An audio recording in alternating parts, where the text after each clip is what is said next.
Friends, பெரியம்மா சமையலுக்கு நான் உங்களை வரவேற்கிறேன். இன்றைக்கி நம்ம பெரியம்மா சமையலில் ஒரு சூப்பரான கீர் ரெடி பண்ண போகிறோம். இது சின்ன பிள்ளைங்கள்லேருந்து பெரியவங்க வரைக்கும் ரொம்ப விரும்பி குடிக்கக்கூடிய ஒரு ட்ரிங்க் தான் ஃப்ரெண்ட்ஸ். வேறு ஒன்றும் இல்லை, பலாப்பழத்தை வச்சு ஒரு சூப்பரான கீர் ரெடி பண்ண போகிறோம்.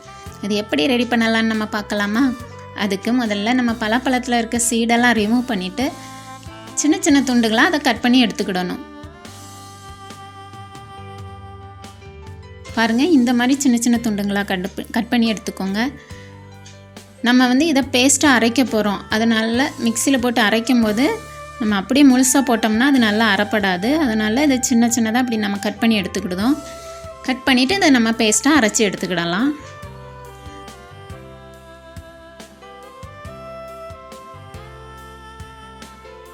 பாருங்கள், இந்த மாதிரி பேஸ்ட்டாக அரைச்சி எடுத்துக்கோங்க. இது நான் 1 கப் பேஸ்ட் எடுத்திருக்கேன். இதுக்கு நம்ம 2 கப் பால் சேர்த்துக்க போகிறோம். வாங்க, இதை நம்ம இன்னொரு பாத்திரத்துக்கு மாற்றி இதை நம்ம வேக வச்சு எடுத்துக்கிடலாம். பாருங்கள் ஃப்ரெண்ட்ஸ், ஸ்டவ்வை லோ ஃப்ளேம்லேயே வச்சுக்கோங்க. அதிகமாக வச்சுக்கிட்டிங்கன்னா இதை அடி பிடிக்க ஆரம்பிக்கும். அதுவும் இல்லாமல் இதை நம்ம கிளறிக்கிட்டே இருங்க, என்ன இல்லைன்னா அடி பிடிச்சிரும், நம்மளுக்கு கீர் ரெடி நல்லா வராது. இதை மாதிரி கிளறிக்கிட்டே இருங்க. இது நம்ம நல்லா வெந்ததுக்கப்புறமா இது கூட சுகர் ஆட் பண்ணிக்கிடலாம். இதை நீங்கள் நாட்டு சர்க்கரையும் சேர்த்துக்கிடலாம்.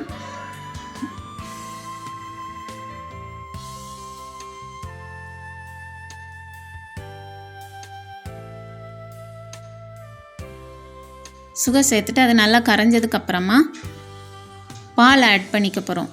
பாலை நான் ஏற்கனவே நல்லா காய்ச்சி தான் வச்சுருக்கேன். நல்லா சூடாக தான் இருக்குது. சூடான பாலை நம்ம சேர்த்துக்கும் போது கீர் சீக்கிரமாக ரெடி பண்ணிடலாம். அதனால நம்ம சூடாகவே அதை பாலை சேர்த்துக்க போகிறேன்.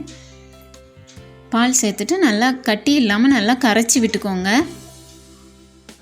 இது கூடவே 2 ஸ்பூன் நெய் சேர்த்துக்கோங்க. நெய் சேர்த்துக்கும் போது நல்லா வாசனையாக இருக்கும். கீர்னால அது நல்ல மணமாக இருக்கணும். பலாப்பழமும் நல்ல மணமாக தான் இருக்கும். நெய் ஒரு 2 ஸ்பூன் மட்டும் போதும், அதிகமாக சேர்த்துக்காதீங்க. 2 ஸ்பூன் மட்டும் சேர்த்துக்கோங்க. இது கூட பாதாம், பிஸ்தா, முந்திரி, கிஸ்மிஸ் இதெல்லாம் நான் பொடி பண்ணி வச்சுருக்கேன். அதையும் சேர்த்துட்டு ஒரு 2 நிமிஷம் கொதிக்க விட போகிறோம். பால் ஏற்கனவே காய்ச்சின பாலுங்கிறதுனால ரொம்ப நேரம் நம்மளுக்கு கொதிக்கணுங்கிறது இல்லை.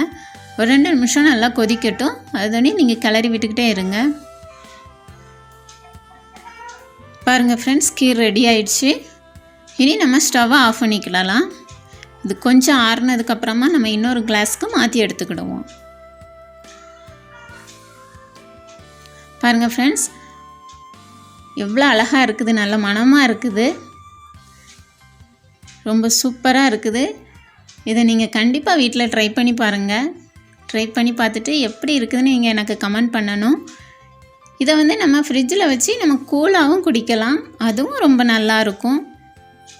கூலாக பிடிக்காதவங்க இதை அப்படியே நீங்கள் சூடாகவே நீங்கள் குடிக்கலாம். ரெண்டுமே எப்படி குடித்தாலுமே ரொம்ப டேஸ்ட்டாக இருக்கும். நீங்கள் கண்டிப்பாக அதை வீட்டில் நீங்கள் ட்ரை பண்ணி பார்த்துட்டு எப்படி இருக்குன்னு நீங்கள் எனக்கு கமெண்ட் பண்ணணும். அது மட்டும் இல்லை ஃப்ரெண்ட்ஸ், இந்த வீடியோவுக்கு ஒரு லைக் கொடுத்துட்டு என்னோடய சேனலை சப்ஸ்கிரைப் பண்ணிடுங்க. பக்கத்தில் இருக்கிற பெல் பட்டனையும் கிளிக் பண்ணிடுங்க.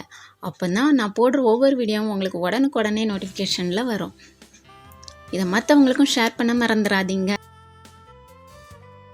மீண்டும் இன்னொரு ரெசிபியோடு நான் உங்களை சந்திக்கிறேன். தேங்க்யூ ஃபார் வாட்சிங். பாய்.